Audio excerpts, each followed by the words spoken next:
Desde los inicios de la civilización, los seres humanos hemos tratado muy mal al planeta, siendo uno de los principales agentes climáticos, sobre todo con la deforestación de bosques, para convertirlos en tierras de cultivo. Desde la era industrial, hemos usado materia orgánica y combustibles fósiles, liberando a la atmósfera grandes cantidades de dióxido de carbono o CO2, a través de la quema de madera y vegetación, combustión del petróleo, el gas natural y el carbón.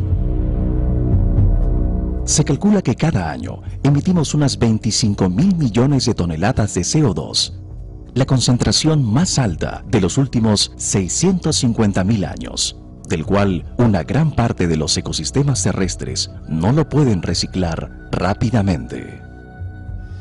Poco a poco hemos contribuido a crear una bomba. El clima de la Tierra se mantiene solo cuando la cantidad de energía solar absorbida es igual a la cantidad desprendida.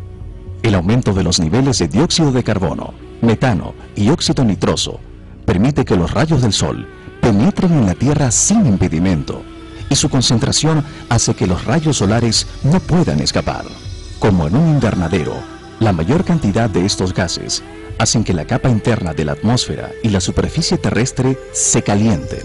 A este fenómeno se le conoce como calentamiento global, efecto invernadero o cambio climático.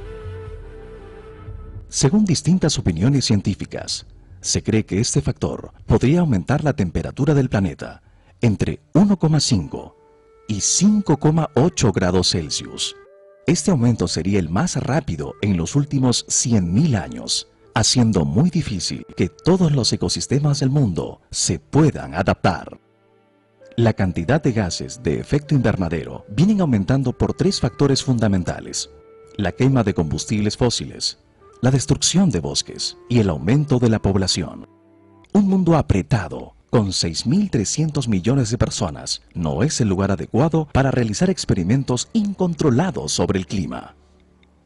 El calentamiento global ha provocado que la temperatura en alguna zona de los polos aumente en 0,5 grados Celsius, y sus hielos, que mantienen enormes cantidades de agua, ya se están derritiendo.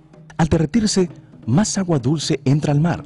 Esto eleva el nivel de los océanos, pudiendo provocar inundaciones severas, sobre todo en ciudades costeras y deltas de ríos. No debemos olvidar que la nieve refleja al espacio la mayor parte de radiación que incide sobre ella, y su disminución hará que haya más suelo expuesto y la Tierra se caliente aún más. El calentamiento global también ocasionará que se evapore más agua de los océanos. El vapor de agua actúa como el mejor gas invernadero, al menos en el muy corto plazo. Un pequeño aumento de temperatura puede causar un incremento dramático de muertes debido a eventos de temperaturas extremas. Asimismo, la dispersión de enfermedades como la malaria, el dengue y el cólera sería una constante.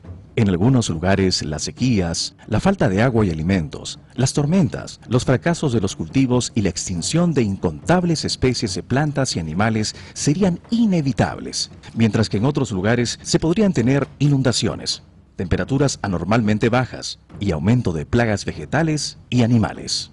El calentamiento global ha comenzado a afectar a todos los países, y si no logramos mitigarlo, la humanidad entera estará en peligro. Por esto, enfrentar los problemas ambientales globales nos debe dirigir a la creación de una empresa que involucre a todas las naciones.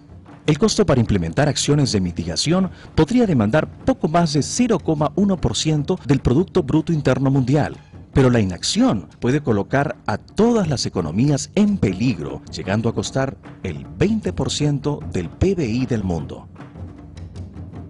No debemos pensar que esto es algo ajeno a nosotros. En el Perú, en los últimos 30 años, hemos perdido el 22% de los glaciares y ya no podemos hablar de nieves perpetuas porque se están derritiendo. Debemos pensar que nuestra costa, donde vive al menos el 40% de la población peruana, no produce agua.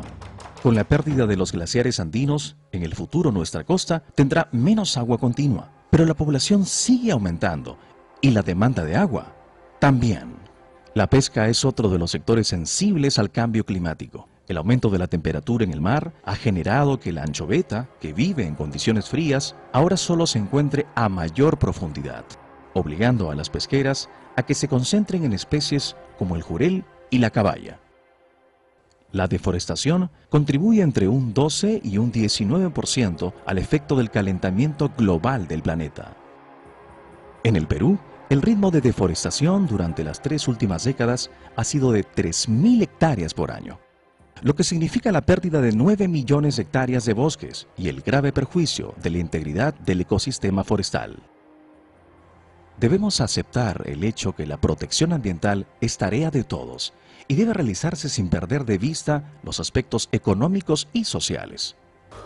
Soluciones a los problemas del adelgazamiento de la capa de ozono, al calentamiento global o a las alteraciones climáticas no son cuestión de años, ni siquiera de décadas. Es por ello que debemos actuar de manera inmediata. La atmósfera y los procesos que mantienen sus características no tienen tiempos de reacción tan rápidos como los nuestros. Con acciones sencillas, también podemos contribuir a mitigar el cambio climático. Una forma de comenzar sería reconvertirnos a utilizar focos ahorradores, apagando los artefactos eléctricos, reduciendo el consumo de calentadores o aire acondicionado, usando menos agua caliente, segregando y reciclando la basura. Debemos plantar más árboles en zonas apropiadas. Nuestro país tiene al menos 9 millones de hectáreas de tierras degradadas que pueden ser reforestadas. Cada uno de nosotros debería plantar al menos 10 árboles para la buena salud del planeta. Tenemos la obligación de proteger los bosques, porque los bosques reciclan el CO2. Además, la cobertura vegetal tiene como gran cualidad el efecto esponja, donde los bosques absorben el agua de las lluvias y la sueltan de a pocos, previniendo así inundaciones y deslizamientos. Cambiar el uso de los combustibles fósiles por el de energías renovables alternativas es urgente. La energía más abundante en el país es la hidroenergía, es decir, la generación eléctrica por el agua. Nuestro país aprovecha apenas el 4% de su potencial hidroenergético. La hidroenergía es una energía limpia porque no emite CO2. También podríamos tener en cuenta otras fuentes energéticas, como la del sol y la del viento. En las ciudades estamos obligados a ahorrar el agua potable. No la dejemos correr en vano. Debemos pensar que hay muchos peruanos que no tienen la suerte de abrir un caño y tener agua. Además, debemos reciclarla. Todas las aguas de los desagües se pueden procesar y reutilizar para riego en lugar de echarlas al ambiente sin tratamiento, incentivando la contaminación. Como vemos, todos podemos contribuir a mitigar el cambio climático. Todavía estamos a tiempo. Seamos responsables. Pensemos en nuestros hijos y en el Perú del futuro.